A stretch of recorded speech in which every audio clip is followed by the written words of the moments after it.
taxable and what type of agriculture services are not taxable. Okay. మీరు చెప్పండమ్మా, agriculture అనేది నాకు పని చేయండి, మీరు కొన్ని అగ్రికల్చర్ యాక్టివిటీస్ నాకు చెప్పండి. Tell me a few agriculture activities. Paddy, sir. Paddy, okay. Sugarcane cultivation, paddy cultivation. Next, wheat. Wheat cultivation. Next, maize cultivation. Yes, sir. Fish farming. Yes, sir. Fish farming is also an agriculture activity. Next, tea plantation. Tea plantation, coffee plantation. Ivi agriculture related, sir. They are also agriculture activities. Next, eucalyptus plantations. Yes, sir. It is also an agriculture activity, right? ఇంకా floriculture అంటే మొక్కలు flowers అయ్యి cultivate చేయడం, రకరకాల బంతి పూలు, చామంతి పూలు, ఇలాగా ఫ్లవర్స్ అయిన ఉన్నాయి కదా. Weather that is an agriculture activity or not? Flowers అమ్మా, ఫ్లవర్స్ కల్టివేషన్ అగ్రికల్చర్ యాక్టివిటీ కాదా? నర్సరీ కదా సార్ అది. నర్సరీస్ కదా సార్ అవి. అయితే yes, it is an agriculture activity. It is an agriculture activity. Floriculture is an agriculture activity. It is covered under exemptions. Okay na? Yes sir. Right. Next, ఈ animals ని పెంచడం, ఈ like ఇప్పుడు poultry farms లో ఈ chicken అది పెంచడం, తర్వాత షీప్ ఫార్మింగ్, ఇవి ఉన్నాయి కదా, ఇవి అగ్రికల్చర్ యాక్టివిటీస్ ఏనా? Yes sir. Yes, they are also agriculture activities. But what about horses? ఈ షీప్ ఫార్మింగ్ తర్వాత ఇవన్నీ కూడా అగ్రికల్చర్ యాక్టివిటీస్ లోకి వస్తాయి కానీ, బట్ ఈ హార్సెస్ కేర్ తీసుకునే ఉంటాయి కదా ఫార్మ్స్, స్టడ్ ఫార్మ్స్ అంటారు వాటిని. ఆ stud farms are not covered under agriculture activity definition. ఓకేనా? అంటే all types of animal farming are covered under agriculture activity except the farming of stud farms of horses. Okay na? Right. So let us go into the topic. I am reading the provision. Services relating to the cultivation of the plants and the rearing of all life forms of animals, all types of animals, but except rearing of horses. Okay. Purpose for food. Either ఈ plants కానీ ఈ animals కానీ పెంచి మనం దేనికి use చేసుకోవచ్చు?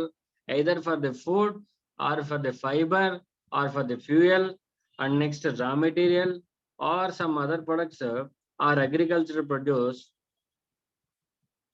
Some other products. అంటే ఈ ప్లాంట్స్ ని కానీ మనం ఈ ప్లాంట్స్ కల్టివేషన్ కానీ లేదంటే ఈ యానిమల్ రేరింగ్ కానీ ఫార్మింగ్ కానీ ఇదంతా చేసి మనం ఏం చేస్తామంటే we will use such products of agriculture or products of this animal farming for our food consumption. మనం ఫుడ్ పర్పస్ కి యూజ్ చేస్తాం, లేదంటే some fibre or some fuel. ఓకేనా? లేదంటే a medicines preparation, whatever it may be, we will use the by products of this cultivation, resultant products of this cultivation of either of the plants or this animal rearing. Such type of activities are covered under agriculture activities. Okay, ఇక్కడ చెప్పారు చూడండి, agriculture operations directly related to the production of any agriculture produce including cultivation, harvesting, threshing or plant protecting or testing, whatever it may be. అంటే ఇక్కడ చాలా activities చేశారు చూడండి. Cultivation is also an agriculture activity, no doubt. Harvesting అంటే like cutting the agriculture product from the crop, it is nothing but harvesting. Okay. Threshing, nothing but it is a process of separating and cleaning. Okay na? And plant protection, ఈ new టెక్నాలజీని use చేసి pesticides ఇవి వాడటం, some other activities ఉంటాయి. ఓకేనా, ఇవి plant protection. Next testing of the final agriculture product are testing of the seed, whatever it may be, all such kind of operations are covered under agriculture activity. Okay, next, supply of farm labor. అంటే ఈ forms లో అట్లలో పని చేయడానికి labour కావాలి కదమ్మా. Yes sir. Say for suppose అంటే ఇప్పుడు పల్లెటూరులో లేబర్ దొరకట్లేదు, నేనేం చేశానంటే నేను ఒక చిన్న ఆఫీస్ కింద పెట్టి లేబర్స్ అందరినీ గ్యాదర్ చేసి ఎవరికైతే ఫార్మర్స్ ఉన్నారో వాళ్ళకి ఎవరికైతే లేబర్ కావాలో నేను ఏం చేస్తానంటే ఫార్మ్ లేబర్ని సప్లై చేస్తున్నా. మీకు అర్థమైందా? ఇప్పుడు మన సెక్యూరిటీ సర్వీసెస్ ఎలా అయితే ఒక కంపెనీ ఫామ్ అయ్యి సెక్యూరిటీ సర్వీసెస్ అవుట్ సైడ్ ఏజెన్సీకి ప్రొవైడ్ చేస్తుందో, అలాగే నేనేం చేశానంటే ఫార్మ్ లేబర్ని అందరినీ పోగు చేసి ఎవరికైతే పొలాలు ఉన్నాయో వాళ్ళకి వర్కర్స్ లేకపోతే నేను వాళ్ళకి లేబర్ని సప్లై చేస్తున్నా. It is a farm labour. చెప్పండి, whether it is an exempt or not. ఇది సర్వీసే. It is supply of labour is nothing but supply of service. They are saying yes, it is also an agriculture activity and hence cover it as an agriculture activity and grant an exemption. అర్థమవుతుందమ్మా concept? Yes sir. Right. Process carried out at an agricultural farm including tending, pruning, cutting, harvesting, drying, cleaning, trimming, sun drying, fumigation, curing, sorting, grading etcetera. అంటే ఇవన్నీ కూడా వ్యవసాయంలో ఉపయోగించే ఒక ప్రాసెస్లు అనమాట. ఏ process అయినా సరే అంటే అగ్రికల్చర్ ప్రొడ్యూస్ అంటే మొక్కలు పెంచేస్తే సరిపోదు కదా, ఆ వచ్చిన క్రాప్ని ఏం చేయాలి, దాన్ని కొద్దిగా నీట్గా కొద్దిగా ప్రాసెస్ చేసుకుని దాన్ని ఏం చేయాలంటే మనకి ఇక్కడ 2 మార్కెట్స్ ఉంటాయి. ఒకటి ప్రైమరీ మార్కెట్, 2 రీటైల్ మార్కెట్. ఏమంటాయి ఒకసారి చెప్పండి. First thing primary market and second thing is retail market. Retail market అంటే మనం ఇప్పుడు షాప్కి వెళ్ళి కొనుక్కుంటాం కదా, అది రీటైల్ మార్కెట్. ఈ ప్రైమరీ మార్కెట్ అంటే first of all agriculture produce manufacturer కొనుక్కుంటాడు కదా రా మెటీరియల్ కింద, అది ప్రైమరీ మార్కెట్. ఓకే, సో ఇప్పుడు అంటే ఈవెన్ దో కల్టివేషన్ జరిగిన అది ప్రైమరీ మార్కెట్కి రావాలి అంటే మధ్యలో కొంత ప్రాసెస్ చేయాలిగా. ఎందుకంటే ఇప్పుడు క్రాప్ని కట్ చేస్తామమ్మా, అదే హార్వెస్టింగ్ అయిన అగ్రికల్చర్ ప్రొడ్యూస్ ని కట్ చేస్తాను. ఓకేనా, క్రాప్ నుంచి కట్ చేస్తాను. చేసిన తర్వాత దాన్ని ఏం చేయాలి, కొద్దిగా క్లీనింగ్ చేయాలి, తర్వాత దాని మీద ఉన్న డస్ట్ క్లీన్ చేయాలి, కొంత పొర ఉంటుంది వాటిని క్లీన్ చేసుకోవాలి, తీసుకొచ్చి ప్రైమరీ మార్కెట్లోకి అమ్మాలి. అంటే దాని అర్థం ఏంటి, హార్వెస్ట్ అయిన వెంటనే ప్రైమరీ మార్కెట్లోకి వచ్చేది, మధ్యలో కొంత ప్రాసెస్ ఉంటుంది. మరి ఆ ప్రాసెస్ని అగ్రికల్చర్ యాక్టివిటీ అనాలా లేదంటే నాన్ అగ్రికల్చర్ యాక్టివిటీ అనాలా అనేది question. Agriculture activity sir. That's what they are saying. నువ్వు అగ్రికల్చర్ ప్రొడ్యూస్ మీద నో డౌట్ డెఫినెట్ గా కొంత ప్రాసెస్ ఉంటుంది. ఇప్పుడు వీట్ ఉంది, అయిన తర్వాత దాన్ని మనం ఏం చేస్తాం, క్లీనింగ్ చేసుకుంటాము, అంతా చేస్తాము. తర్వాత దాన్ని మనం ఏం చేస్తాం, గోధుమ పిండి కింద కన్వర్ట్ చేసుకుంటాము. ఆ తర్వాత ఇంకేదో ప్రొడక్ట్ చేస్తాను. సో అదంతా కంప్లీట్ ప్రాసెస్ అప్లై చేస్తాను. కానీ up to the extent of bringing the services, the activities that are made up to the extent of bringing it to the primary market are called as an agriculture activities, and the activities that are carried out after the primary market are called as non-agriculture activities. Are you clear with this? Yes sir. Right. అదే చెప్తున్నాడు చూడండి. All these activities which do not alter the essential characteristics of agriculture produce but make it only marketable for the primary market.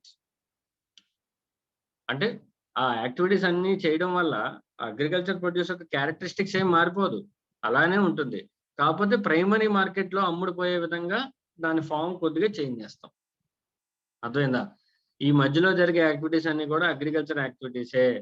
అవి ఏవైనా అయ్యి ఉండొచ్చు, drying అవ్వచ్చు, fumigation అవ్వచ్చు. Fumigation అంటే క్లీనింగ్ అని అర్థం. నెక్స్ట్ క్యూరింగ్, సార్టింగ్, గ్రేడింగ్ ఏదైనా అవ్వచ్చు, కూలింగ్ ఆర్ ప్యాకింగ్ ఏదైనా అవ్వచ్చు. ఓకేనా, right. Renting or leasing of agro machinery. Underline the board. Renting or leasing of agro machinery or vacant land with or without a structure incidental to its use. ఇక్కడ దేని గురించి మాట్లాడుతున్నాడమ్మా? Renting or leasing of what? First one agro machinery, second thing vacant land. అంటే నువ్వు agriculture related కొన్ని మనకి machines ఉంటాయి, like ఇప్పుడు పొలంలో మొక్కలు తీయడానికి వాటికి, తర్వాత ట్రాక్టర్, తర్వాత ఇంకా చాలా మిషన్స్ అవసరం అవుతాయి. ఇప్పుడు లేటెస్ట్ గా అగ్రికల్చర్ ఫార్మింగ్ లో మిషన్స్ బేస్ చేసుకుని ఫార్మింగ్ చేస్తున్నారు. నేనేం చేశానంటే, ప్రతి ఫార్మర్ ఇవన్నీ కొనుక్కోలేడు కదా మిషనరీస్. నేనేం చేశానంటే మా ఊర్లో అగ్రికల్చర్ రిలేటెడ్ కావాల్సిన అన్ని కూడా ఎక్విప్మెంట్ నేను కొని, నేను ఊర్లో ఎవరైతే ఫార్మర్స్ ఉన్నారో వాళ్ళకి నేను రెంటింగ్ ఇస్తున్నా. అదైనా మీకు ఇప్పుడు బిల్డింగ్ కన్స్ట్రక్షన్ మెటీరియల్ ప్రతి ఒక్కరు కొనుక్కోలేండి. నేను ఇల్లు కట్టుకుంటున్నానమ్మా, కరెక్టే. అంత మాత్రం నేను బిల్డింగ్ కన్స్ట్రక్షన్ మెటీరియల్స్ అన్ని నేను కొనేసుకుంటాను, ఎక్విప్మెంట్ అన్ని రెంట్కి తెచ్చుకుంటాను. At the same time farming చేసే ప్రతి ఫార్మర్ కూడా అగ్రికల్చర్ రిలేటెడ్ మిషనరీ అంతా కొనుక్కోలేడు. కొనుక్కోవచ్చు, కొనుక్కునే సంవత్సరం లేకపోవచ్చు. దెన్ అతను ఏం చేయాలి? he will definitely need to hire that machinery. Okay, అంటే ఈడ హైర్ చేయాలంటే హైరింగ్ ఇచ్చే వాళ్ళు ఎవరో ఒకరు ఉండాలిగా. That's what they are saying. The renting of agro machinery, agriculture related machinery, even though it is a service, it is exempt from GST. It is exempt from GST. And next, vacant land. Agriculture purpose కోసం నేను ఏదైనా ఒక vacant land కనుక రెంట్కి ఇస్తే, then such services is also exempt. నేను మీకు ఇప్పుడు రెండు ఆప్షన్స్ చెప్తా. ఒకటి ఏమైందంటే, నాకు సే ఫర్ సపోజ్ కాకినాడలో ఏంటది ఆ మల్టీప్లెక్స్ పక్కన నాకు ఒక 1 acre ఉందనుకున్నాం. ఆ మల్టీప్లెక్స్ వాళ్ళకి సరిపోవట్లేదు అని చెప్పి నేను ఆ వేకెంట్ ల్యాండ్ ని పార్కింగ్ ఇచ్చా. First option. సెకండ్ ఆప్షన్, నాకు మా పల్లెటూరులో ఒక 1 acre ఉంది, అది ఇటు పొలం ఉంది, ఇటు పొలం ఉంది. మధ్యలో ఎవరో నన్ను కౌలుకి అడిగారు, ఒక రైతు. వాళ్ళకి ఫార్మింగ్ కి నేను వేకెంట్ ల్యాండ్ రెంట్కి ఇచ్చాను. మా అర్థమైందా? రెండింటిలోనూ నేను రెంట్కి ఇచ్చింది ఏంటి? ల్యాండ్ సార్, వేకెంట్ ల్యాండే ఇచ్చాను. కాకపోతే ఫస్ట్ ఎగ్జాంపుల్ లో కమర్షియల్ పర్పస్ కి రెంటింగ్ ఇచ్చాను. సెకండ్ ఆప్షన్ లో నేను ఏం చేశాను? అగ్రికల్చర్ పర్పస్ కి రెంటింగ్ ఇచ్చాను. Which one is taxable? First one taxable sir. Commercial purpose is taxable. ఓకేనా? అది గుర్తుపెట్టుకోండి. Right. Loading or unloading, packing, storage or warehousing of agriculture produce. ఇప్పుడు ఏంటంటే అగ్రికల్చర్ ప్రొడ్యూస్ వచ్చేసింది, దాన్ని ఏం చేస్తానంటే నేను మూవ్మెంట్ చేయాలిగా, ఇక్కడి నుంచి అక్కడికి, అక్కడి నుంచి ఇక్కడికి మార్కెట్కి తీసుకెళ్ళాలి. లేదంటే ఒకవేళ నాకు వెంటనే ఇమ్మీడియట్ గా కొనుక్కునే వాళ్ళు ఎవరో లేకపోతే నేను ఏం చేయాలని వేర్ హౌస్ లో పెట్టుకోవాలి. అవునా? సో మరి ఇది ఇలా అంతా చేయాలంటే నాకు లోడింగ్ సర్వీసెస్ అవసరం, అన్లోడింగ్ సర్వీసెస్ అవసరం. అలాగే మరి ప్రొడ్యూస్ని అలా జోబులో వేసుకుని పట్టుకెళ్ళాను కదా, దాన్ని ప్యాకింగ్ చేసుకోవాలి కదా, గోన్ సంచుల్లో వాటిలో బ్యాగ్స్ లో నీట్ గా ప్యాకింగ్ చేసుకొని వేర్ హౌసింగ్కి వెళ్ళి స్టోరేజ్ చేసుకోవాలి. ఇప్పుడు లోడింగ్ చేసే సర్వీసెస్ అవసరం, అన్లోడింగ్ చేసే సర్వీసెస్ అవసరం, ప్యాకింగ్ సర్వీసెస్ అవసరం. అలాగే వేర్ హౌస్ నాకు ఉండొచ్చు, ఉండకపోవచ్చు, బయట వ్యక్తులతో అయి ఉండొచ్చు వేర్ హౌస్, వాళ్ళు నాకు సర్వీస్ ప్రొవైడ్ చేస్తారుగా. Storage services, they are also exempted. అర్థమైందా? Next, agricultural extension services. Extension services అంటే ఏంటి సార్ అంటే, ఇప్పుడు అగ్రికల్చర్ లో ఫార్మింగ్ లో కొత్త టెక్నాలజీ బేస్డ్ ఫార్మింగ్స్ వస్తున్నాయి మనకి. నథింగ్ బట్ ఇలాంటివి రావాలంటే ఏం చేయాలి? ఫస్ట్ ఆఫ్ ఆల్ మనం రీసెర్చ్ చేయాలిగా, రీసెర్చ్ అండ్ డెవలప్మెంట్ చేయాలిగా అగ్రికల్చర్ యాక్టివిటీస్ లో. ఈ రీసెర్చ్ అండ్ డెవలప్మెంట్ యాక్టివిటీస్ ని ఏమంటారంటే అగ్రికల్చరల్ ఎక్స్టెన్షన్ సర్వీసెస్ అంటారు. అగ్రికల్చరల్ ఎక్స్టెన్షన్ సర్వీస్ అంటారు. సో ఎవరైనా సరే ఈ రీసెర్చ్ అండ్ డెవలప్మెంట్ యాక్టివిటీస్ కనుక ప్రొవైడ్ చేసి అగ్రికల్చర్ లో ఫార్మింగ్ ని డెవలప్ చేద్దామని చూస్తే such services provided by them are also exempt under GST. Okay na? Next, services by an agriculture produce marketing committee. Agriculture produce marketing committee అంటే వ్యవసాయదారుల committee అని చెప్పేసి ఉంటుంది. అంటే ఇది ప్రతి టౌన్ లోను ప్రతి సిటీలోను కూడా ఓకేనా వ్యవసాయ కమిటీ ఉంటుంది, మార్కెటింగ్ కమిటీ. ఓకేనా? వీళ్ళు ఏం చేస్తారంటే ఈ ఫార్మర్స్ అందరికి కూడా ఏమవుతుందంటే వాళ్ళ పండించిన ఈ క్రాప్ ఏదైతే ఉందో అది సేల్ చేసుకోవడానికి వాళ్ళకి ఇమ్మీడియట్ బయర్స్ దొరకచ్చు దొరకకపోవచ్చు. సో అందుకని ఏం చేస్తుందంటే ఏ గవర్నమెంట్ అయినా సరే ఈ agriculture marketing committee, the word it self says it is a marketing committee.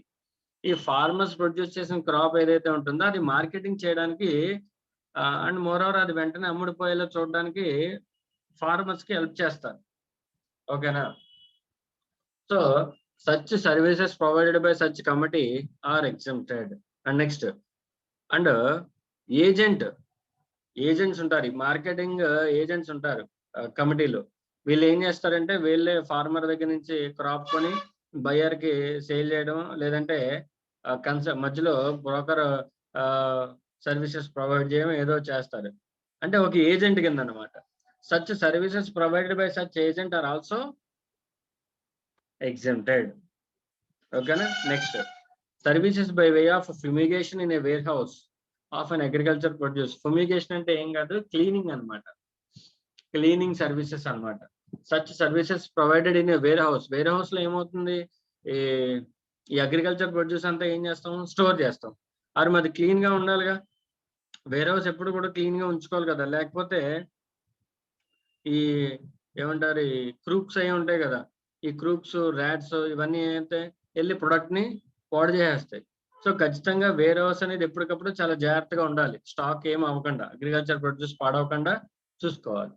అంటే క్లీనింగ్ సర్వీసెస్ ఎవరో ఒకరు ప్రొవైడ్ చేయాలి వేర్ హౌస్ కి.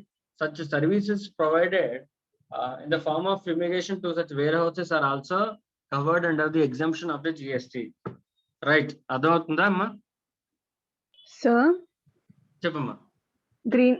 గ్రీన్ హౌస్ స్టోరేజ్ లోని క్వాలిటీ అని చెప్పి బాగా న్యాచురల్ వేలో పద్ధతిలో చేస్తున్నామని చెప్పేసి టాప్ క్వాలిటీ అని చెప్పి ప్రొడ్యూస్ చేసి అది కూడా ఎగ్జామ్టేనా సార్? ఏంటి మరి గ్రీన్ హౌసెస్ లోని కల్టివేట్ చేస్తారు కదా సార్ అగ్రికల్చర్ ప్రొడ్యూసర్, దాన్ని క్వాలిటీ అని చెప్పి ప్యాకేజింగ్ చేసి సూపర్ మార్కెట్ లో ఇస్తారు కదా డైరెక్ట్ గా. ఇప్పుడు కొత్తగా ఏంటంటే ఆర్గానిక్ ఫుడ్స్ అని చెప్పేసి వస్తున్నాయి, అవేనా? అవే సార్. అవి కూడా ఎగ్జామ్టెడ్ ఏనా? Exempted sir.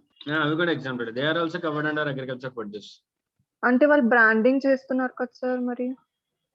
అంటే ఇప్పుడు ఏమవుతుందంటే అందులో రెండు ప్రాసెస్లు ఉంటాయమ్మా.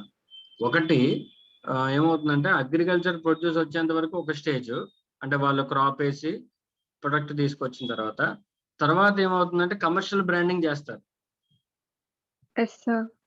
అక్కడ రెండు ఉంటాయి.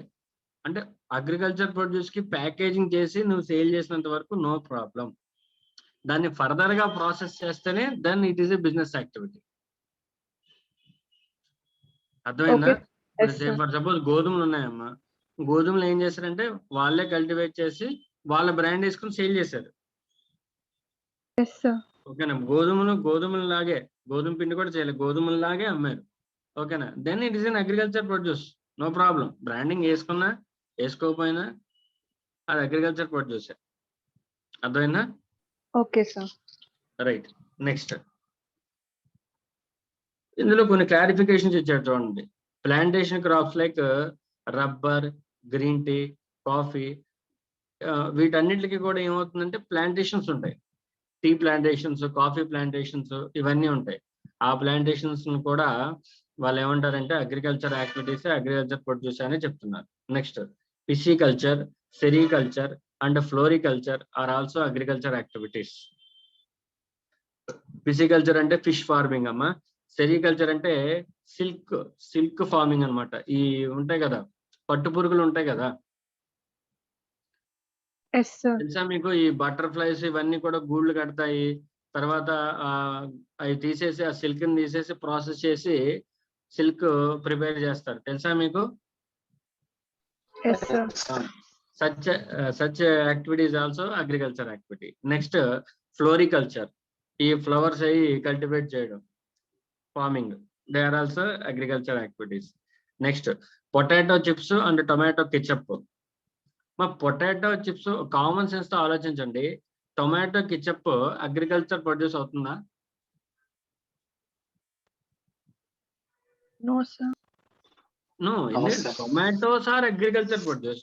టొమాటో కెచప్ తయారు చేయాలంటే ఏం చేయాలి? టొమాటోస్ అన్నిటిని మళ్ళీ గ్రైండ్ చేసి తర్వాత సమ్ కెమికల్స్ అవి యాడ్ చేసి అప్పుడు టొమాటో కెచప్ రెడీ అవుతుంది, అంతేనా? Yes sir. అంటే దాని అర్థం tomato ketchup is not a agriculture produce. ఓకేనా? అలాగే ఈ పొటాటో చిప్స్ ఉన్నాయి, ఏం చేస్తాం మనం? లేస్ అవి తింటున్నాం కదా, they are called as potato chips. So వాళ్ళకి దానికి ఎంతో కొంత ప్రాసెస్ యాడింగ్ అంతా ఉంటుంది. అదే చెప్తున్నారు అనమాట. ఈ potato chips, tomato ketchup, they do not qualify as an agriculture produce. They do not qualify as an agriculture produce. Next, process which makes agriculture produce marketable in the retail market. చూడండి అమ్మా, agriculture primary market నుంచి retail market కి మధ్యలో వచ్చే activities అంట.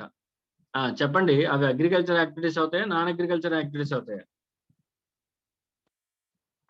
Non agriculture activities అవుతాయి sir. Non agriculture activities అవుతాయి. Activities between primary market and retail market are covered under non agriculture activities.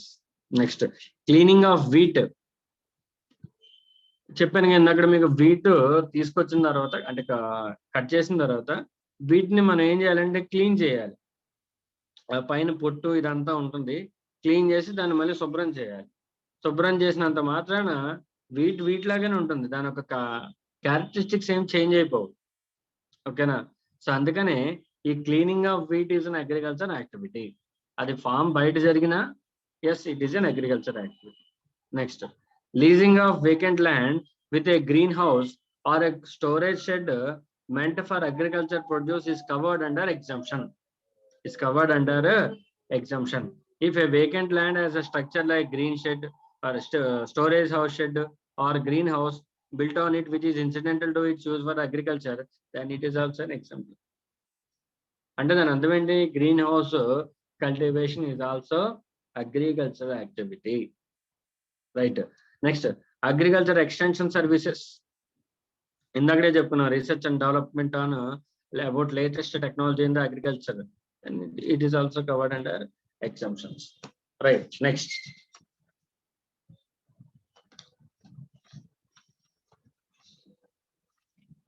Committee services exempted. Testing activities exempted. Testing activities అంటే అది for suppose soil testing ఉంది. భూమిని మనం పండించేటప్పుడు first of all భూమిలో సారం ఎంత ఉందో చెక్ చేయించుకోవాలి కదమ్మా, సాయిల్ టెస్టింగ్ అంటారు దాన్ని.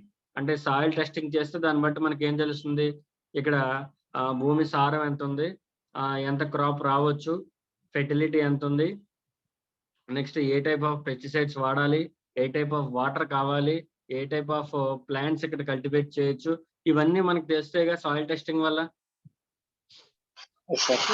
Such type of activities are agriculture activities.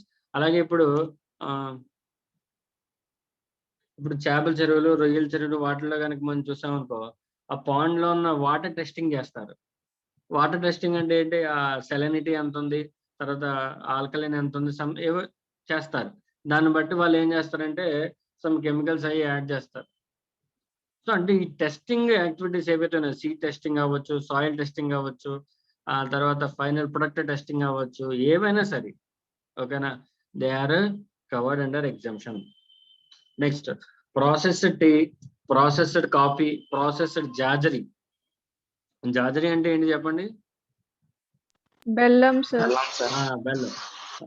వీడు ఏమంటున్నాడు అంటే ప్రాసెస్డ్ టీ, ప్రాసెస్డ్ కాఫీ అంటే టీ ప్లాంటేషన్, టీ ఆకులు వస్తాయి కదా, అక్కడి నుంచి మనం ఏం చేస్తాం, టీ పౌడర్ కింద కన్వర్ట్ చేస్తాం దాన్ని. ఓకేనా? అంటే అది ఏమైందంటే ఎప్పుడైతే టీ ఆకు నుంచి టీ పౌడర్ కింద కన్వర్ట్ అయిందో అది ప్రైమరీ మార్కెట్ నుంచి రిటైల్ మార్కెట్ కి వచ్చేసినట్టేగా.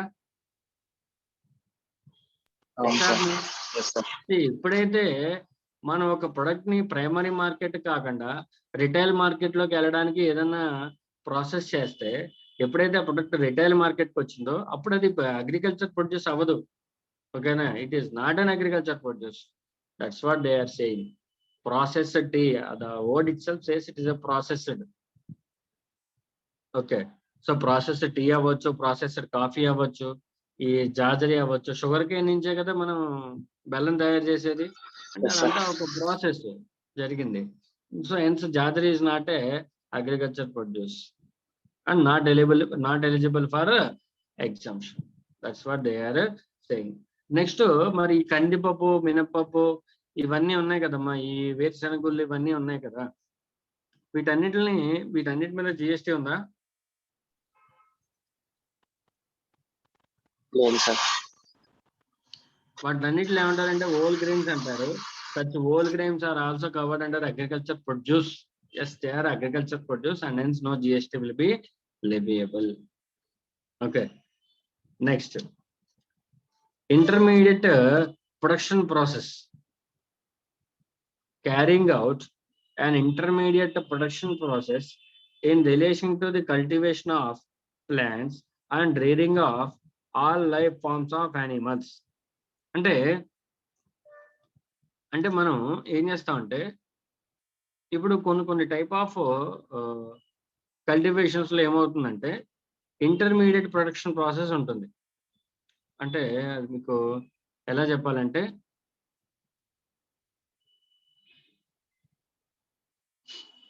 అంటే some part of farming will be done by the farmer and next అక్కడి నుంచి ఏమవుతుందంటే థర్డ్ పార్టీ వచ్చి ఆ సర్వీసెస్ ప్రొవైడ్ చేస్తాడు ఫైనల్ ప్రొడక్ట్ రెడీ అయ్యేంత వరకు కూడా. దీనికి మనకి ఎలా అంటే, ఎగ్జాంపుల్ మనకి ఇప్పుడు ఈ రొయ్య పిల్లలు అవి తెలుసమ్మా మీకు? ప్రాన్స్ ఇవి ఉంటాయి కదా, వాటి ఏం చేస్తారంటే ఫార్మర్స్ ఈ ప్రాన్స్ సీడ్స్ ఏవైతే ఉంటే వాటిని తెచ్చుకుంటారు. వాటి పేరు నాకు ఐడియా రావట్లేదు. బయట ఉంటాయి అన్నమాట ఇవి. ఈ ప్రాన్స్ సీడ్స్ ని సేల్ చేసే ఉంటాయి. వాళ్ళు ఏం చేస్తారంటే ఈ లార్వా ఇవంతా జనరేట్ అయ్యి ఒక చిన్న రొయ్య పిల్ల కింద తయారయ్యేంత వరకు వాళ్ళు ఏం చేస్తారంటే ఆ ఒక ప్రొడక్ట్ అక్కడ ప్రాసెస్ అవుతుంది. అక్కడి నుంచి మనం ఆ రొయ్య పిల్లని తీసుకొచ్చి మనం చెరువులో వేస్తాం. అంటే సమ్ ఇంటర్మీడియట్ ప్రొడక్షన్ ఎక్కడ జరిగింది? అవుట్ సైడ్ జరిగింది. Such type of activities are also exempted. Such type of activities are also exempted. Next ఇంకోటి ఏంటంటే, ఇంకో దాని గురించి మనకి ఇక్కడ క్లారిటీ ఇచ్చాడు. Milling of paddy into rice. Billing of paddy into rice. Paddy వచ్చిన తర్వాత మనం ఏం చేస్తామంటే రైస్ మిల్కి తీసుకెళ్తాం. రైస్ మిల్కి తీసుకెళ్తే వాళ్ళు ఏం చేస్తారు, దాన్ని సమ్ మిల్లింగ్ అది చేసి ప్యాడీని రైస్ కింద కన్వర్ట్ చేస్తారు. చెప్పండి అమ్మా, whether it is an agriculture activity or not?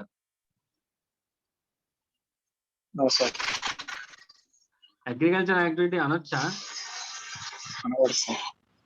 No, it is not an agriculture activity. ఎందుకంటే అగ్రికల్చర్ ప్యాడీ వరకు ప్రైమరీ మార్కెట్ లో ఉంటుంది. రైస్ ఏంటంటే ఏమవుతుంది, సెకండరీ మార్కెట్ లోకి వచ్చేస్తుంది. అవునా? Hence it is not an agriculture activity and hence these services provided by the rice mill, ఎవరైతే రైస్ మిల్ సర్వీసెస్ ప్రొవైడ్ చేస్తున్నారో దే ఆర్ ట్యాక్సబుల్. ఓకేనా? Right. Next, fumigation services. Fumigation అంటే nothing but cleaning of wear houses.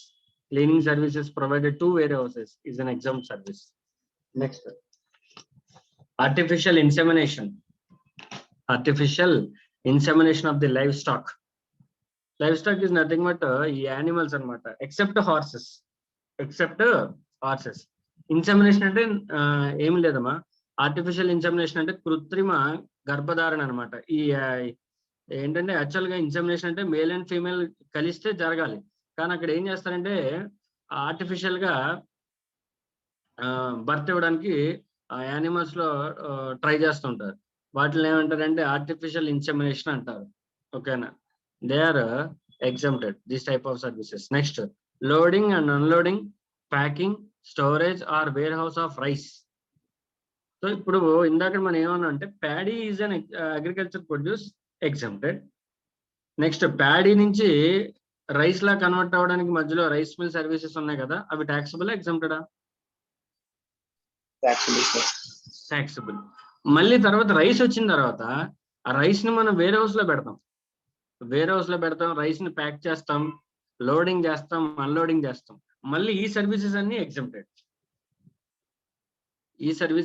కూడా exempted. Next, warehousing of minor forest produce అంటే ఈ అడవిలో వచ్చే చిన్న చిన్న అటవీ ఉత్పత్తులు అనమాట. లైక్ ఇప్పుడు అడవి నుంచి మనకి ఏమొస్తాయంటే రబ్బరు, తర్వాత తేనె, తర్వాత ఇంకొన్ని చిన్న చిన్న ప్రొడక్ట్స్ వస్తూ ఉంటాయి ఇవన్నీ కూడా ఇంకా ఉంటాయమ్మా. లైక్ ఈ సుగంధి, తర్వాత సీకాయ షాంపూ, ఇవన్నీ కూడా మీరు చూసినట్లయితే ఫారెస్ట్ బేస్డ్ ప్రొడక్ట్స్ ఇవన్నీ కూడా. సచ్ ఫారెస్ట్ బేస్డ్ ప్రొడక్ట్స్ ఏమైనా వేర్ హౌసింగ్ చేస్తే such type of services are exempted. Next, storage of warehousing or of cereals, pulses, etc. are exempted. Next, services in relation to fruits and vegetables. ఈ fruits vegetables ఇవి వచ్చిన తర్వాత మనం చూసినట్లయితే వాటిని కొన్ని కండిషన్స్ లో పెట్టడం, తర్వాత వాటికి వ్యాక్సింగ్ చేయడం, ఒకవేళ కొన్ని పళ్ళు ఏమైనా ముగ్గకపోతే వాటికి ఇథిలిన్ నెయ్యి కొట్టి, ఎట్టుపల్లి అయ్యి ఉంటాయి కదా, ఇథిలిన్ నెయ్యి కొట్టి రైపనింగ్ అయ్యేలా చేస్తారు. Such type of services are example. Next, waxing. మీరు కనుక చూసినట్లయితే ఈ యాపిల్స్, తర్వాత ఈ కొన్ని ఫ్రూట్స్ ఉన్నాయి కదా, వీటన్నిటి మీద ఒక పారాఫిన్ వ్యాక్స్ పొర వస్తుంది, చూసారా మీరు? కొవ్వొత్తుతో ఉండే పొర ఉంటుంది. మనం క్యాండిల్ కనుక కరిగిస్తే వ్యాక్స్ వస్తుంది కదా, ఆ వ్యాక్స్ ఈ యాపిల్స్ చుట్టూ ఉంటాయి. మీరు ఎప్పుడైనా గమనించారో లేదో? అవి ఎందుకు వేస్తారు చెప్పండి? పాడవకుండా ఉంటాయి. నెక్స్ట్ ఏంటంటే నిగనిగలాడుతూ ఉంటాయి చూడంగానే. యాక్చువల్గా మనం అది తీసేసి తినాలి. ఓకేనా? సో ఆ వ్యాక్సింగ్ అని, తర్వాత లేబులింగ్. ఇప్పుడు మీరు చూసారా బయట ఫ్రూట్స్ మీద లేబులింగ్ అవి వస్తున్నాయి, పేపర్ లేబులింగ్ ఉంటుంది. ఆ కంపెనీ నేమ్ గురించి కానీ, ఆ ప్లేస్ ఆఫ్ అదే అవన్నీ ఉంటాయి, అందులో డీటెయిల్స్ ఉంటాయి. ఆ లేబులింగ్ సర్వీసెస్ ఏదైనా సరే which does not alter the characteristics of the vegetable or fruit, then such type of services are exempt from GST. Next, services provided by the National Center for the Cold Chain Development. Cold chain అంటే ఏంటో తెలుసా మీకు? Cold storage, cold chain, ఇవి తెలుసా మీకు? ఈ cold స్టోరేజ్లు అవన్నీ ఎక్కడ ఉంటాయంటే మనకి గుంటూరు సైడ్ ఉంటాయి. మిర్చి కోల్డ్ స్టోరేజ్ లో ఉండాలి. ఈ వీటన్నిటికి ఈ కోల్డ్ స్టోరేజ్ల గురించి అవగాహన పెంచడం కావాలన్నమాట. అందుకని అప్పుడు ఏం చేశారంటే NCCD అనే ఒక బోర్డ్ ని క్రియేట్ చేసి ఈ కోల్డ్ చైన్, నాట్ ఓన్లీ ఈ కోల్డ్ చైన్ అనేది నాట్ ఓన్లీ ఫర్ దట్ మిర్చి అండ్ ఎవ్రీథింగ్, బట్ ఈ మెడిసిన్స్ ఒక చోట నుంచి ఒక చోటకి వెళ్ళాలంటే ఖచ్చితంగా కొన్ని మెడిసిన్స్ కి కోల్డ్ స్టోరేజ్ అవసరం. సో ఈ కోల్డ్ స్టోరేజ్ గురించి అవగాహన క్రియేట్ చేయడానికి NCCD అనే ఒక బోర్డ్ ని క్రియేట్ చేశారు. సో ఆ బోర్డు ప్రొవైడ్ చేసే సర్వీసెస్ ఏవైతే ఉన్నాయో they are exempted. This is about agriculture services. అమ్మా మ్యాక్సిమం ఇప్పుడు మీరు విన్నారు కదా, ఇక్కడ ఎక్కడైనా సరే ఫార్మర్ కి ఎక్కడైనా GST పడే ఛాన్స్ ఉందా? ఫార్మర్ కి పొలం కౌలు తీసుకోవడం దగ్గర నుంచి అగ్రికల్చర్ అదే ప్లాంట్ అండ్ మిషనరీ రెంట్ కి తీసుకోవడం, తర్వాత టెక్నాలజీ బేస్డ్ సర్వీసెస్ తీసుకోవడం, సీడ్ టెస్టింగ్, తర్వాత loading and unloading of final agriculture produce కానీ, సేలింగ్ కానీ, లేదంటే అగ్రికల్చర్ కమిటీ సర్వీసెస్ తీసుకోవడంలో కానీ ఎక్కడైనా సరే ఫార్మర్ కి GST టచ్ అయిందా? ఎక్కడైనా ఫార్మర్ GST కట్టాల్సి వచ్చిందా? No sir. అది దాని అర్థం. అంటే దాని అర్థం ఏంటంటే అగ్రికల్చర్ అంటే GST వల్ల ఫార్మర్ కి ఎటువంటి ఇబ్బంది లేకుండా ప్రభుత్వం జాగ్రత్తలు తీసుకుంది. అతను లేబర్ తీసుకోవచ్చు, exempted. Farm labour services exempted. తర్వాత రెంటింగ్ ఆఫ్ మిషనరీ ఎగ్జామ్టెడ్. తర్వాత వేర్ హౌసింగ్ సర్వీసెస్ ఎగ్జామ్టెడ్. తర్వాత టెస్టింగ్ సర్వీసెస్ ఎగ్జామ్టెడ్. ఫైనల్ గా తను పండించిన క్రాప్ ఎగ్జామ్టెడ్ ఫ్రమ్ GST. ఓకేనా? నెక్స్ట్, ఇటు ఇన్కమ్ ట్యాక్స్ పర్పస్ లో చూసుకున్నా సరే ఫార్మర్ కి agriculture income taxable exempted? Agriculture income taxable exempted? Exempted sir. Exempted. Section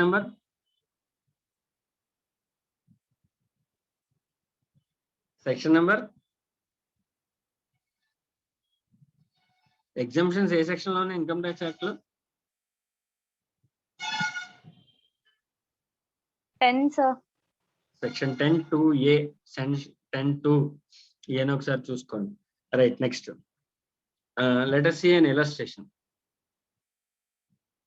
Okay, Agrocare Limited, registered under GST, furnishes the following details with respect to the activities undertaken by them in the month of March 2021. అమ్మ ఇక్కడ చూడండి, ఇది ఏంటిది?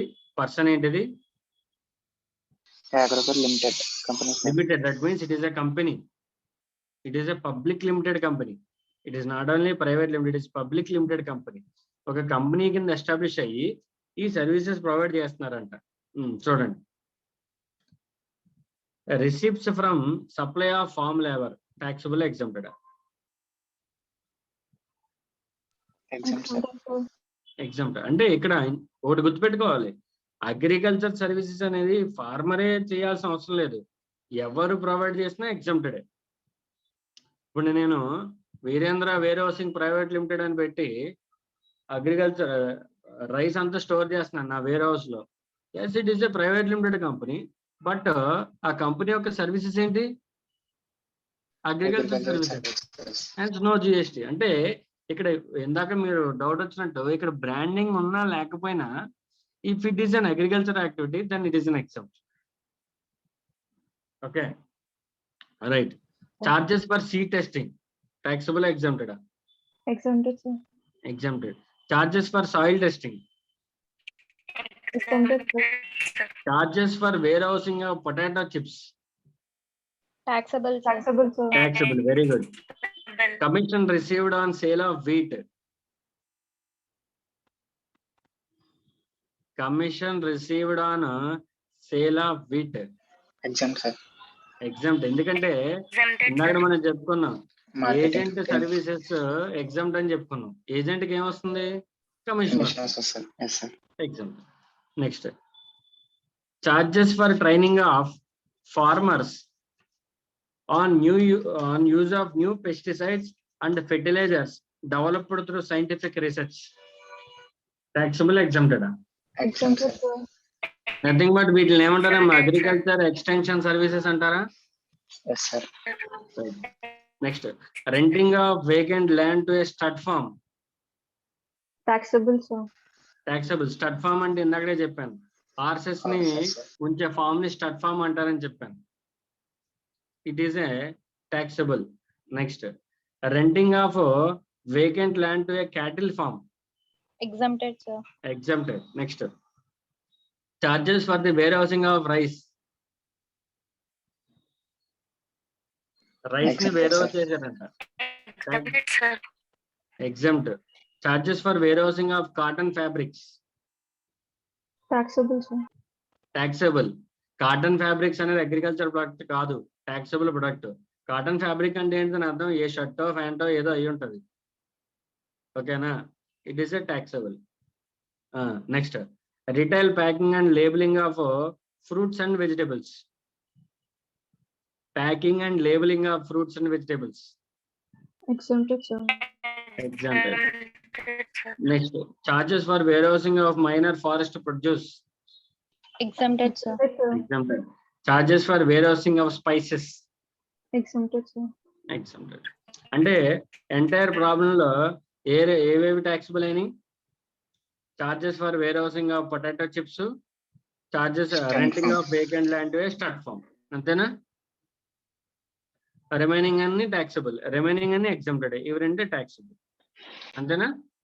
Yes, sir. అర్థమైంది కదా clear concept? Right. Next,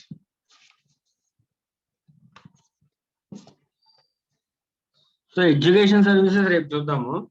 now let us go to the banking services. Banking service ఎక్కడున్నాయి చూడండమ్మా. Time సరిపోదు education services. Yeah, come to page number 5.36. Page number 5.36, banking and financial services.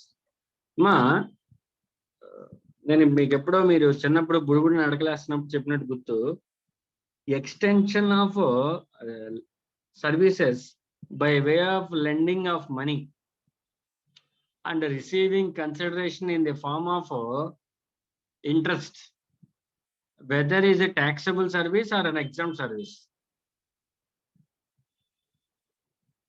Loans ఇచ్చి లోన్ల మీద consideration form లో వడ్డీ తీసుకుంటున్నారు. Taxable exempted. Supply chapter చెప్పాను, గుర్తుందా?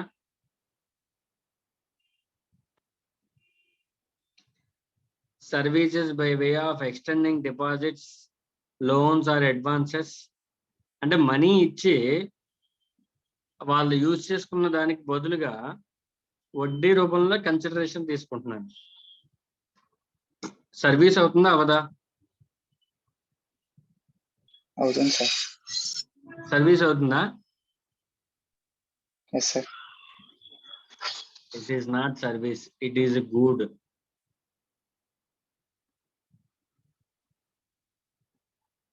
It is good. ఒక చోట మనం ఇది సర్వీస్ అవుతుందమ్మా కానీ దీన్ని గూడ్ కింద కన్సిడర్ చేయమని చెప్పారని చదువుకున్నాం, గుర్తుందా? Supply chapter తీయగలరా?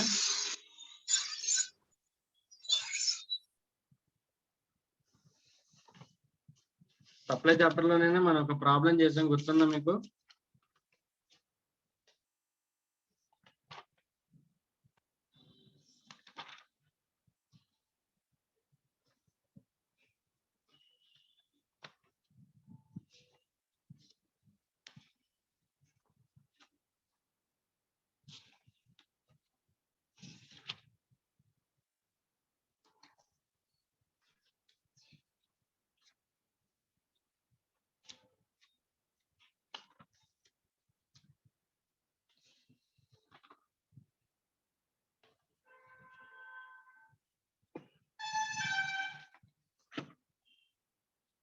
Services by way of lending of loans ఇవన్నీ ఏవైతే ఉన్నాయో అది ఎగ్జామ్టే, కాకపోతే అది సర్వీస్ కాదు, గూడ్ కింద తీసుకోమని మనకు ఒక క్లారిఫికేషన్ లో చెప్పాడు. నేను మీకు అప్పుడు చెప్పాను కూడా, అది అమ్మా అది సర్వీస్ అనుకుంటారా, అది గూడ్ కింద కన్సిడర్ చేయాలని చెప్పాను. ఎవరికైనా ఐడియా ఉందా అసలు?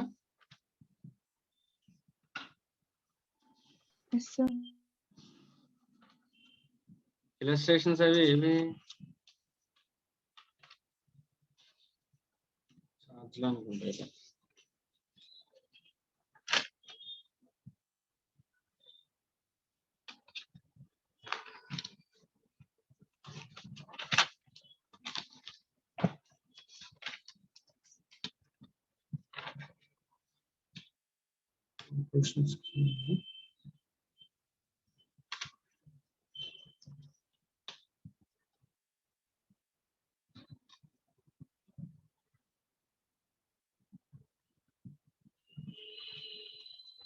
.26 sir, page number.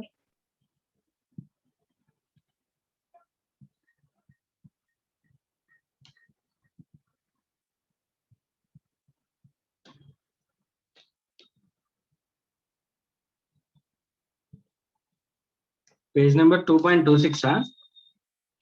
Yes sir.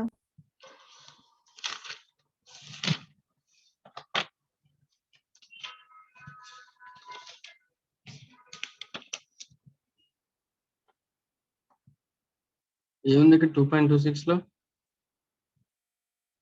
Goods లో మనీని ఎక్స్క్లూడ్ చేయమన్నాడు కదా సార్. అది కాదమ్మా,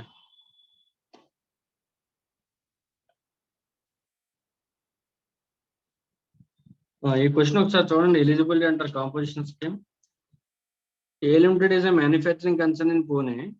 In financial year 2020 and 21, the total value of supplies, including inward supplies, taxable under reverse charge mechanism, are 1,53,60,000 exclusive taxes.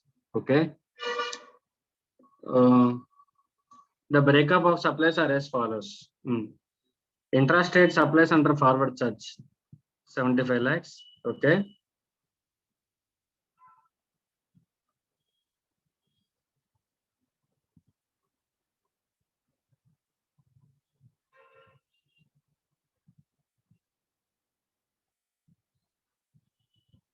Intrastate supplies of goods which are chargeable at nil rate, it is an exempt supply. Value of intrastate supplies which are only exempt to exempt supply. Value of exempt service of service being interest earned on fixed deposits 1 lakh. Okay, thanks.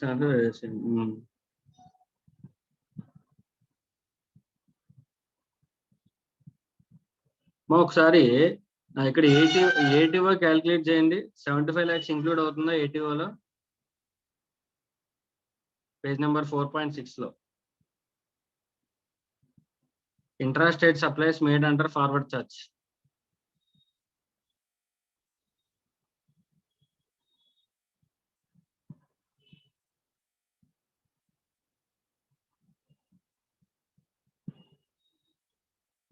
ఉన్నారా line లో? Yes sir, yes sir. ఇప్పుడు ఇది forward charge ఏటీఓలో 75 lakhs include అవుతుందా? Yes sir, include అవుతుంది sir. Nil rate include అవుతుందా? Yes sir, include అవుతుంది sir. Exempt 32 lakhs include అవుతుంది. నెక్స్ట్ ఇక్కడ చూడండి, value of exempt supply of services being interest earned on fixed deposits with bank, ఇది 1 lakh. ఇది exam సర్వీసే, కానీ ఈ 1 lakh ఇంక్లూడ్ చేసాము మనం. చేయలేదు సార్. ఎందుకు చేయలే? ఎగ్జామ్ట్ కాబట్టి. ఎగ్జామ్ సప్లైస్ ని ఇంక్లూడ్ చేయాలి. మరి పై రెండు కూడా ఎగ్జామ్టరే కదా, దాన్ని ఇంక్లూడ్ చేసామా ఏటీఓలో? ఇది banking services sir, fixed deposit మీద ఇంట్రెస్ట్ అనలేదు సార్. వాడు స్పెసిఫిక్ గా చెప్పాడు ఏమనంటే, ఈ interest earned on bank deposit should be excluded from aggregate turn over calculation అని వాడు స్పెసిఫిక్ గా చెప్పాడు. అందుకని ఇక్కడ మనం దీన్ని ఎక్స్క్లూడ్ చేసాం. ఓకేనా? మనకి ఏటీఓ క్యాలిక్యులేషన్ చేసేటప్పుడు వాడు క్లియర్ గా ఏం చెప్తాడంటే, నువ్వు అన్నిటిని ఇంక్లూడ్ చేయి, exam supplies non GST supplies ఉన్నా ఇంక్లూడ్ చేయి, కాకపోతే ఈ ఎఫ్డి మీద ఇంట్రెస్ట్ వచ్చే సర్వీసెస్ ఏవైతే వాటిని ఏటీఓ క్యాలిక్యులేషన్ లో ఇంక్లూడ్ చేయొద్దని చెప్పాడు. ఓకేనా? ఇది ఒకటి గుర్తుపెట్టుకోండి. నెక్స్ట్ దాని తర్వాత ప్రాబ్లంకి రెండు వస్తాయి. Illustration 7, page number 4.7. Computation of composition tax liability.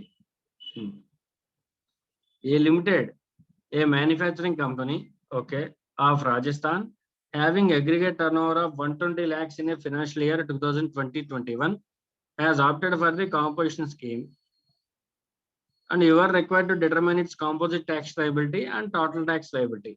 Okay. Intrastate supplies of goods X 5%, 30 lakhs. Okay. Next, intrastate supplies of goods which are chargeable to GST at nil rate, 18 lakhs. మా manufacture కి trader కి difference ఏంటమ్మా? Composition లో manufacturer tax rate ఎంత?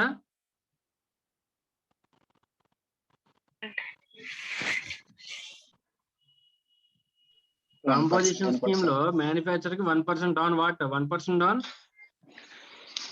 Aggregate turnover sir. Turnover. Trader కి 1% on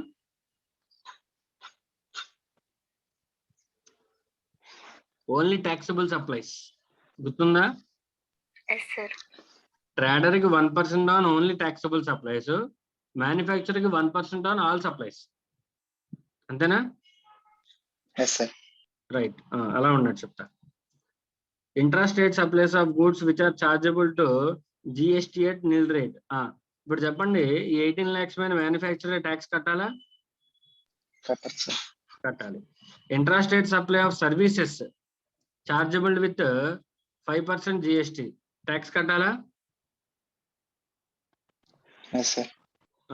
తర్వాత interest earned on fixed deposits with bank 8 lakhs, దీని మీద కట్టాలా వద్దా?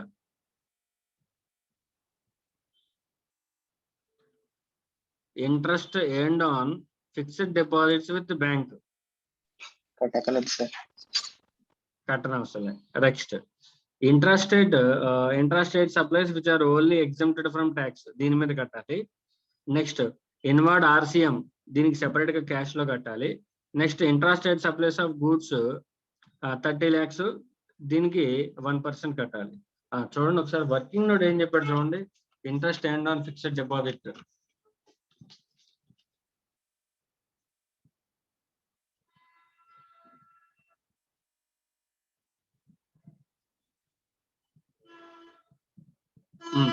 మనం కాంపోజిట్ డీలర్ కనుక సర్వీసెస్ ప్రొవైడ్ చేయాలంటే సర్వీసెస్ లిమిట్ ఎంతమ్మా? 5 lakhs ఆర్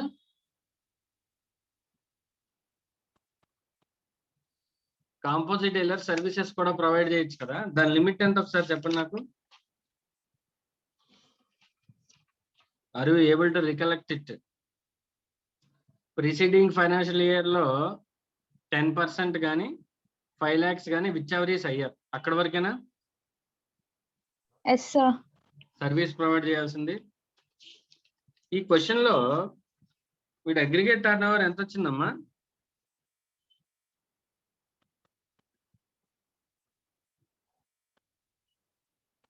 ఏటీఓ క్యాలిక్యులేట్ చేయండి వీడిది. ఇన్వర్డ్ సప్లైస్ రాదు, intrastate supplies of goods Y వస్తుంది.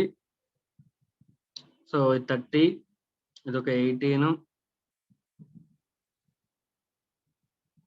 48, సమ్ 654, ఇది రాదు, తీసేయండి.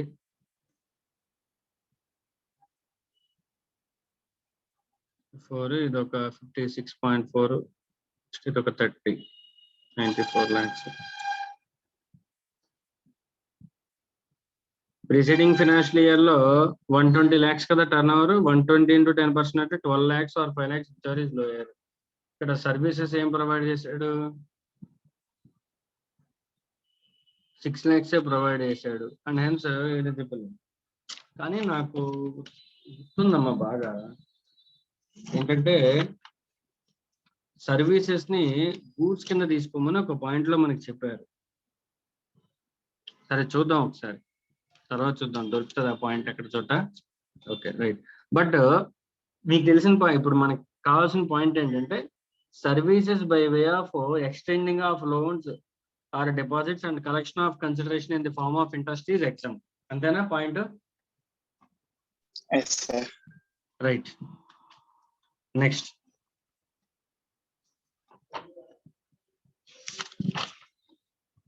పేజ్ నెంబర్ ఎంత మరి? 5.36 sir. 5.36 Yes sir. Right. Next so అదే చెప్తున్నాను అనమాట. అంటే ఇలా మనం ఏమైనా లెండింగ్ ఇచ్చి consideration in the form of interest కనుక తీసుకుంటే ఎగ్జామ్ట్ అని చెప్పాడు. Next services provided by the reserve bank of India are exempt. Services by the RBI, any type of services by the RBI are exempt. Next మనకి bank revenue only ఇంట్రెస్టే కాకుండా చాలా types of revenues ఉంటాయి. ఇప్పుడు bank ఏదైనా loan issue చేసింది అనుకో, processing charges ఉంటాయా? ఇంట్రెస్ట్ ఎలాగో తీసుకుంటారు, దాంతో పాటు ప్రాసెసింగ్ ఛార్జెస్ తీసుకుంటారా తీసుకోరా? తీసుకుంటారు. లేదంటే ఇప్పుడు ఆర్టీజీఎస్ కానీ నెఫ్ట్ కానీ చేశారనుకో, ఆర్టీజీఎస్ ఛార్జెస్ తీసుకుంటారుగా. Right. Next debit card issue చేశారనుకో, డెబిట్ కార్డ్ ఛార్జెస్ తీసుకుంటారుగా. తీసుకుంటారు సార్. ఎస్ఎంఎస్ ఛార్జెస్ అని, ఆ తర్వాత పాస్బుక్ యాన్యువల్ పాస్బుక్ ఛార్జెస్ అని, ఇలా చాలా సర్వీసెస్ ప్రొవైడ్ చేస్తుంది. అంటే బ్యాంకుకి రెవెన్యూ ఓన్లీ ఇంట్రెస్ట్ రెవెన్యూ కాకుండా commission revenue, next other services revenue కూడా ఉంటుంది. ఇప్పుడు చెప్పండి, ఈ ప్రొవిజన్ ని బేస్ చేసుకుని కమిషన్ ఛార్జెస్, లేకపోతే ఈ లోన్ ప్రాసెసింగ్ ఛార్జెస్, నెక్స్ట్ ఈ క్రెడిట్ కార్డ్ మీద ఇంట్రెస్ట్, ఓకేనా, నెక్స్ట్ ఈ debit card issuance charges, RTGS charges, NEFT charges, ఈ సర్వీస్ ఛార్జెస్ అన్ని కూడా ట్యాక్సబుల్ అవుతే ఎగ్జామ్ట్ అవుతుందా?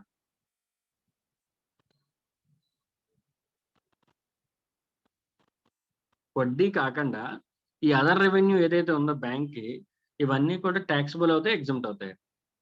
ట్యాక్సబుల్ అవుతుంది సార్. ట్యాక్సబుల్ అవుతాయి. ఇక్కడ మనకు ఒక్కటే పాయింట్ చెప్పాడు, ఏమన్నాడంటే బ్యాంక్ కి రిలేటెడ్ సంబంధించి ఒక పాయింట్ ఉంది మనకి, ఏంటంటే బ్యాంకుకి వడ్డీ ఏమన్నా వస్తే ఇట్ ఈస్ అన్ ఎగ్జాంపుల్. వడ్డీ కాకుండా అదర్ వే చార్జెస్ ఏవి కలెక్ట్ చేసినా దెన్ దే ఆర్ ట్యాక్సబుల్. అది గుర్తుపెట్టుకోండి అమ్మా. ఓకేనా. నెక్స్ట్ ఇంకోటి ఏంటంటే బ్యాంకులు వాళ్ళు ఏం చేస్తారంటే ఈ ఫారిన్ కరెన్సీ ట్రాన్సాక్షన్స్ ఎగ్జిక్యూట్ చేస్తారు. అంటే ఫర్ సపోజ్ నేను ఇప్పుడు యుఎస్ వెళ్తున్నాను. యుఎస్ వెళ్తుంటే నాకు ఫారిన్ కరెన్సీ కావాలి. నేను వెళ్ళి ఏం చేశానంటే 1 lakh రూపీస్ బ్యాంక్ ఇచ్చి నాకు 1 lakh రిలేటెడ్ యుఎస్ డాలర్స్ కావాలని అడిగా. అప్పుడు బ్యాంక్ వాళ్ళు ఏం చేస్తారు, వాళ్ళ దగ్గర ఉంటే వాళ్ళు నాకు డాలర్స్ ఇస్తారు, లేకపోతే వాళ్ళు ఏం చేస్తారు వేరే బ్యాంక్ దగ్గర నుంచి డాలర్స్ కొనుక్కొని నాకు ఇస్తారు. అంతేనా.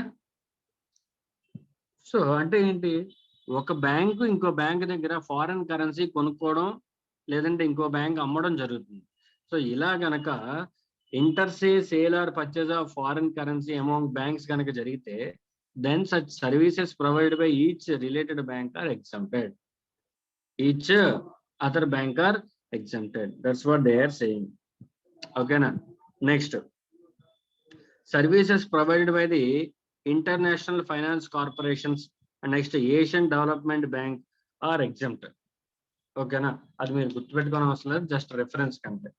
నెక్స్ట్ ఇప్పుడు బిల్ డిస్కౌంటింగ్ కాన్సెప్ట్ తెలుసా మీకు? డిస్కౌంటింగ్ ఆఫ్ బిల్స్ కాన్సెప్ట్ తెలుసా మీకు? డిస్కౌంటింగ్ ఆఫ్ బిల్స్ లో బ్యాంకుకి ఏమొస్తుంది? డిస్కౌంట్ మనకి ఎంతైతే తగ్గుతుందో అది బ్యాంకుకి రెవెన్యూగా. అది నథింగ్ బట్ బ్యాంక్ వాడు వెయిట్ చేసిన దానికి ఇంట్రెస్ట్ అనే అనుకోవచ్చుగా. Yes, that's what they. To the extent it is covered as an interest, then it is an exempt service. Then it is an exempt service. Next, ఈ administration charges, ఈ passbook printing charges, debit card charges ఇవన్నీ కూడా ట్యాక్సబుల్లే. Next credit card మీద interest అమ్మా. ఇంకోటి మీరు గుర్తుపెట్టుకోవాల్సింది ఏంటంటే all types of interest are exempt from GST except interest on credit card. Except interest on credit card. Credit cards మీద మనం కట్టే వడ్డీ ఏదైతే ఉందో it is taxable to GST. ఓకేనా. నెక్స్ట్ చూద్దాం, క్వశ్చన్ చూద్దాం. With reference to the CGST act discuss the taxability of the following related to the bank. Okay. Bank extended housing loan of 50 lakhs. Bank ఏం చేసిందంటే ఒక 50 లక్షలు mister ఏకి housing loan ఇచ్చిందంట. ఇదేంటే మా supply of money అనా? Supply of money. Will it comes to the supply of goods or supply of services? Supply of goods. Very wrong, amma. Money is not covered under good. Money is not covered under services. Kada? Yes, sir. Money డబ్బులు ఇచ్చాడు, నేను ఒక 100 రూపాయలు ఇచ్చాను ఎవరికో. That money is not a good, money is not a services and hence it will not be covered under GST act.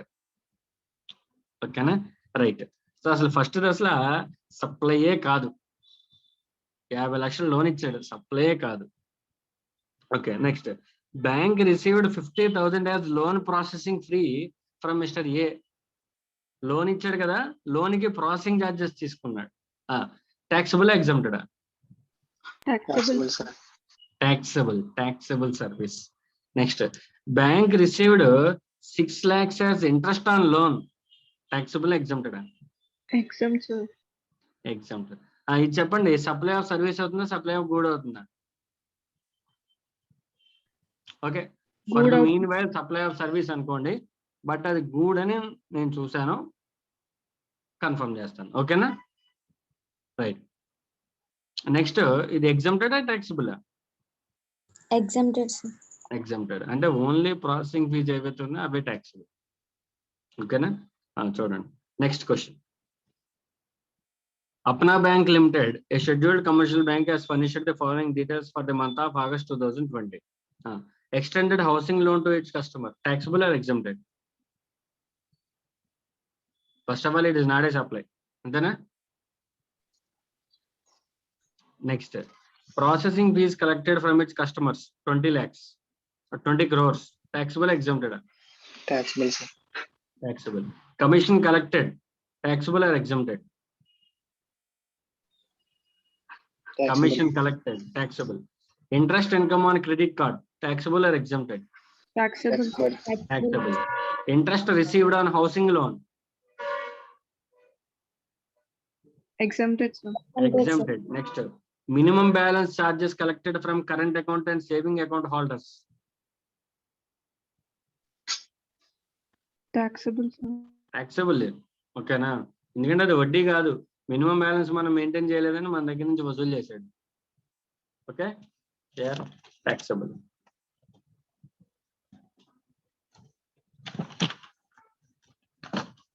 Next, services provided by the basic savings bank account.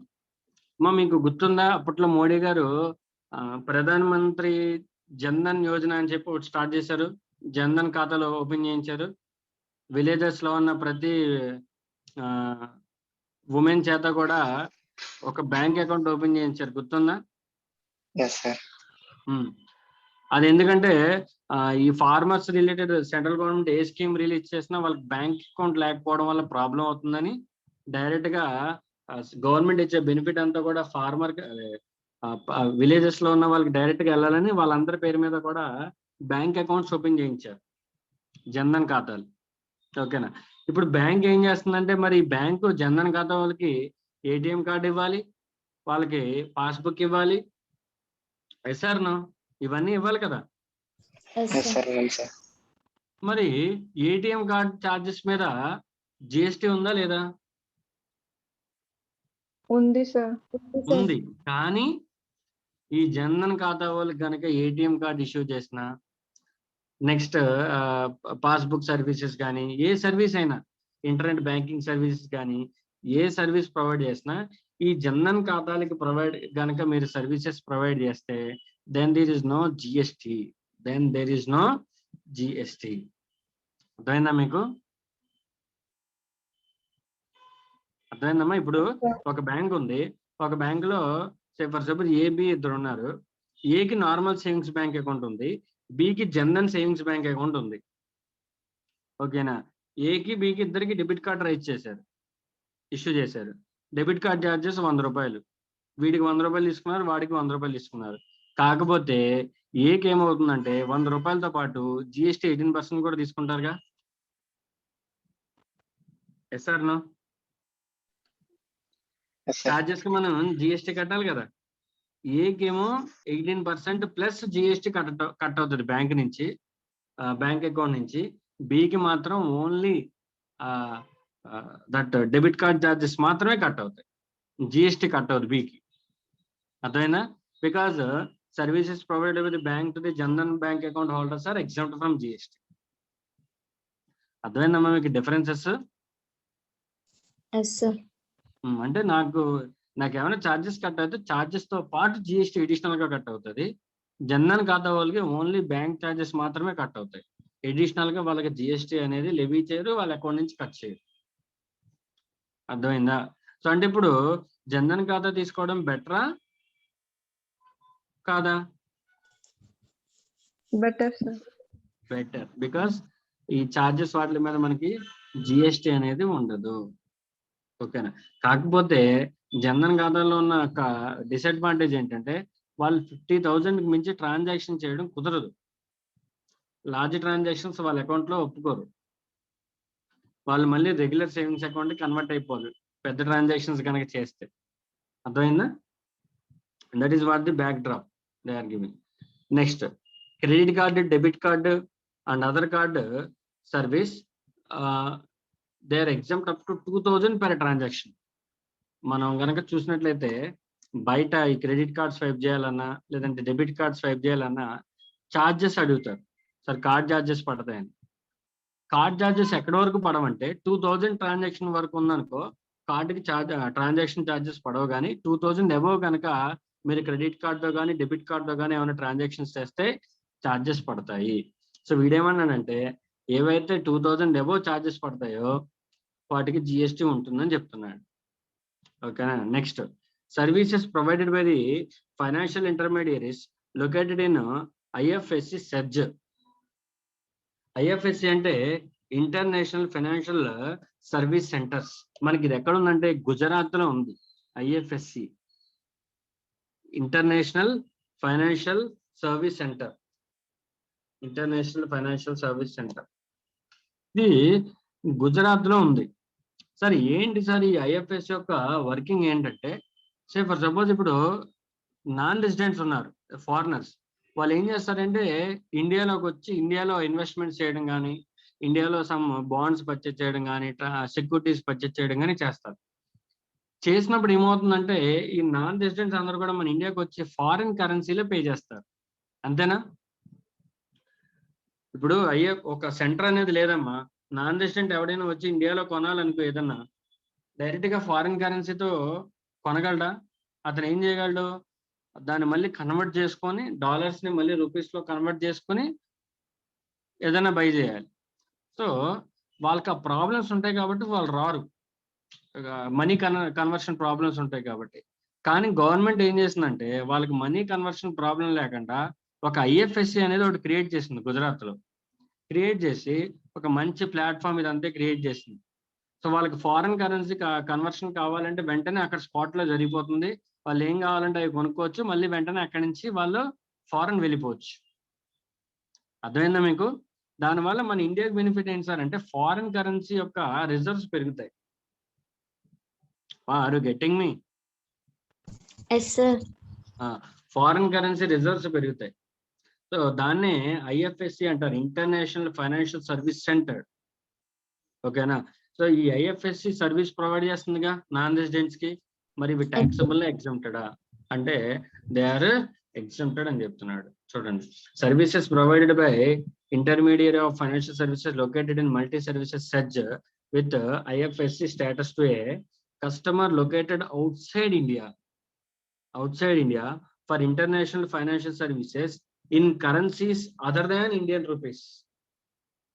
In currency other than Indian rupees. That means foreign currency transactions కనుక services provide చేస్తే దానివల్ల మన ఇండియాలో foreign currency reserves పెరుగుతాయి కాబట్టి and hence they are exempted from GST. They are exempted from GST. ఓకేనమ్మా? So this is about banking services. Okay, right.